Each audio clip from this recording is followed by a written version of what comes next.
पूरा प्रकरण है और उत्तर प्रदेश सरकार की तरफ से एक हाई प्रोफाइल प्रेस कॉन्फ्रेंस भी की गई। एक तो इस घोटाले का मैग्नीट्यूड है, ये देख के मुझे खुद हैरानी है कि इसका लेवल कितना बड़ा है, क्योंकि जो वसूली करने वाले लोग गए थे, खुला ऐसे भाइयों बहनों कि जिन छात्रों से तय हुआ था कि 5 लाख से 7 लाख, उनका ये तय हुआ था 50% एडवांस, 50% चयनित होने के बाद। तो जो भाई साहब लोग चयनित हो गए थे वो पैसे नहीं दे रहे थे, तो ये वसूली गिरोह निकला हुआ था पैसा वसूलने, उसी में झंझट हो गया और मामला लीक होके पुलिस तक पहुंच गया और पुलिस ने इसमें हाथ डाल दिया। तब तक बात मीडिया तक आ गई, तो जब तक डैमेज कंट्रोल होता तब तक ये प्रकरण पूरा सार्वजनिक हो चुका था। तो आज ये हाई प्रोफाइल प्रेस कॉन्फ्रेंस में क्या हुआ वीरेन जी? अपोजिशन इतना हमलावर क्यों है? सरकार भर्ती प्रक्रिया रद्द करेगी अथवा नहीं करेगी? देखिए, भर्ती प्रक्रिया तो फंस गई है, चूंकि अब इस पर हाई कोर्ट का स्टे है। लेकिन उत्तर प्रदेश में ये बात थी कि अखिलेश यादव की सरकार में एक जात विशेष को नियुक्तियां दी जाती थी। इसको लेकर बीजेपी आंदोलन करती थी, यूपीएससी पे तमाम सवाल खड़े किए जाते थे और उसने कहा कि जब हम सरकार में आएंगे तो इसकी सीबीआई जांच कराएंगे, नौजवानों को रोजगार देंगे, नौकरी देंगे। लेकिन आज बीजेपी के सामने सबसे बड़ी ये चुनौती है जब विपक्ष ये कहता है कि सरकार वीक है और पेपर लीक है। कांग्रेस ने भी ये बात कही और समाजवादी पार्टी ने भी आरोप लगाया। अब तक 8 ऐसी परीक्षाएं हुई हैं जो या तो रद्द हुई हैं या उनके पेपर लीक हुए हैं या गड़बड़ी हुई है। अब 8 ऐसी परीक्षाएं हो चुकी हैं पिछले 3.5 सालों में। एक इधर 69,000 शिक्षक का चल रहा है। अरे एक परीक्षा तो ठीक से करा लो भाई ब्रजेश जी। एक इधर 69,000 शिक्षक है, दूसरी तरफ अनामिका शुक्ला है कि 25-25 जगह नौकरी कर रही हैं।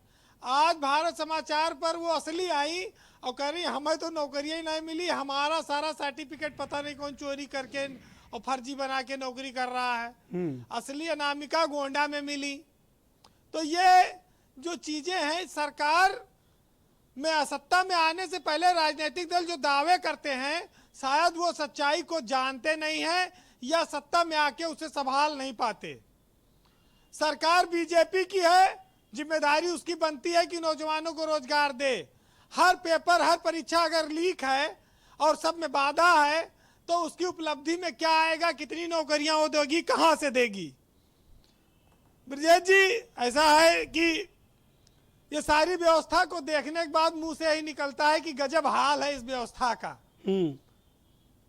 आज प्रेस कॉन्फ्रेंस हुई और सरकार कह रही कि हम एसटीएफ जांच कराएंगे, हम ऐसा करेंगे, वैसा करेंगे, तमाम सारी बातें हैं।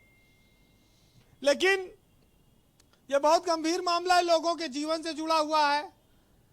एक इंटरव्यू आया था जिसमें कहा गया जिसने टॉप किया है इस जो परीक्षा हुई थी जिसमें, वो राष्ट्रपति तक का नाम नहीं जानता है, भारत के राष्ट्रपति का भी नाम नहीं बता पाया।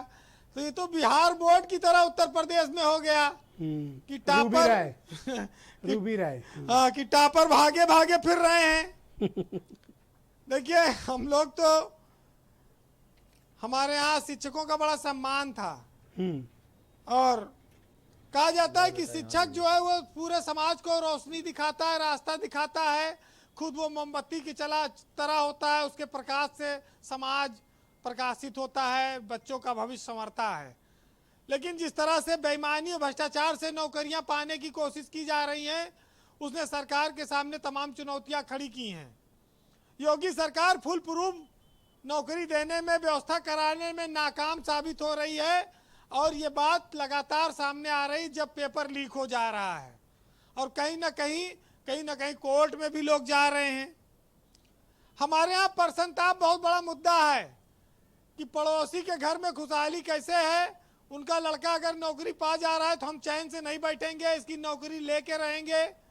तो ये जो सिस्टम है ये भीड़ की वजह से है। भीड़ ने सारी व्यवस्था को खराब कर रखा है और उसके लिए वो तंत्र को तोड़ने के लिए पैसे का, भ्रष्टाचार का इस्तेमाल करते हैं। मैं एक चीज समझ नहीं पाया, जब मुख्यमंत्री की मंशा ठीक है, सरकार की मंशा ठीक है, तो इस पर कोई कड़ी कार्रवाई क्यों नहीं हो रही? देखिए ब्रजेश जी, कार्रवाई होगी और चूंकि ये हाई कोर्ट के स्टे से आबद्ध हो गया मामला, लेकिन भ्रष्टाचार के मामले में कार्रवाई होगी। आज नहीं, जो व्हाटएवर हैपेंड ना, इट्स ए क्राइम। क्राइम पर एक्शन के लिए हाई कोर्ट कभी नहीं रोकती। अगर कोई अपराध कारित हुआ है तो उस पर कभी कोई कोर्ट रोक नहीं लगाती है कि आप इस अपराध की जांच ना करें। ब्रजेश जी, अगर आप देखिए सरकारों की कुछ कार्रवाई बड़ी सुस्त होती है। जो सत्ता में नहीं रहते, विपक्ष में रहते, वो बड़े बड़े दावे करते हैं जांच कराने के, लेकिन एक यादव सिंह को सपा ने भी ढोया, भाजपा ने भी ढोया और बसपा ने भी ढोया। तमाम सारे ऐसे नाम हैं, तमाम सारे ऐसे अफसर हैं जिनको कहा जाता था कि ये सपा राज के अफसर हैं, उनको भाजपा में मलाई मिल रही है, वो महत्वपूर्ण पदों पर हैं। तो कथनी और करनी में बड़ा अंतर होता है। जब जो दल सत्ता में आ जाता है वो पुरानी चीजों को भूल जाता है। जी कंक्लूड करिए बीरेन जी। वैसे एक बात कहें कि हमारे यहाँ मास्टरों का हाल भी ब्रजेश जी निराला है और छात्र भी एक से बढ़कर एक हैं। एक बार हिंदी की एक कक्षा में एक मास्टर ने कहा बच्चे से कि बताओ बेटा कविता और निबंध में क्या अंतर है। तो बच्चे ने जवाब दिया कि सर गर्लफ्रेंड के मुंह से निकला हुआ एक एक शब्द कविता होता है और पत्नी के मुंह से निकला हुआ एक एक शब्द निबंध की तरह होता है। तो मास्टर जी ने उस छात्र को बड़ा सम्मानित किया। हमारे यहाँ इस तरह के लोग और छात्र सम्मान पाते हैं और मास्टर भी सीरियस नहीं। जब 25-25 जगह नौकरी कर रहे हैं लोग। आपकी बात सुन के राजपूत जी काफी तनाव में आ गए हैं। नहीं, राजपूत जी तो काफी अनुभवी आदमी हैं और वो जानते हैं कि यहाँ उत्तर प्रदेश में ठेके पे नकल होती है। ये जरूर है कि योगी सरकार ने इसमें काफी कामयाबी हासिल की। ऑलराइट। और जी भ्रष्टाचार से शिक्षा माफिया का प्रभाव जिले जिले में है। गोंडा से लेके कासगंज तक शिक्षा माफिया फैले हुए हैं। सरकार को बड़ी मेहनत करनी है, पता नहीं वो कामयाब होगी या नहीं। लेकिन एक 4 लाइन कहूंगा कि हमारे यहाँ पढ़ लिख के बहुत ज्यादा डिग्री हासिल करना एक तरह से बेरोजगारी का संकेत है, अपराध है। माँ बाप पूरे जीवन की कमाई लगा देते हैं, बच्चे रात दिन मेहनत करते हैं, लेकिन पता लगा कि वो भर्तियां भ्रष्टाचार की भेंट चढ़ जाती हैं। तो इस सरकार ने ये कहा था कि हम इन सब में पारदर्शिता लाएंगे। अब उम्मीद है कि इसमें कुछ कार्रवाई होगी। देखिए 4 लाइन कहूंगा आज बेरोजगारी पर कि मैली रही कमीज धुलाई के बाद भी और वो भीख मांगता है कमाई के बाद भी। रिश्वत का बोलबाला है हिंदुस्तान में और मिलती नहीं है जॉब पढ़ाई के बाद भी। और डिग्रियां बिकने लगी हैं कौड़ियों के दाम पर और पान खा के थूकता हूं मैं ऐसे नौकरी के नाम पर।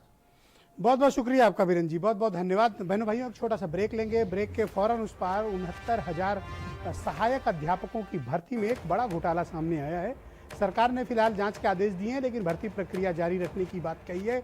इस घोटाले का मैग्नीट्यूड क्या है, कितना बड़ा है, ये किसी को नहीं पता है। अभी जांच के बाद स्पष्ट होगा कि इस पूरे प्रकरण के पीछे कौन लोग जिम्मेदार हैं, कितने पैसे वसूले गए और कौन कौन लोग इस सिंडिकेट का हिस्सा हैं। एक छोटा सा ब्रेक इस डिबेट को आगे बढ़ाएंगे कि अब इस भर्ती प्रक्रिया को लेकर सरकार आगे क्या करेगी और विपक्ष की क्या इस पर रणनीति है। छोटा सा ब्रेक, तुरंत लौटेंगे।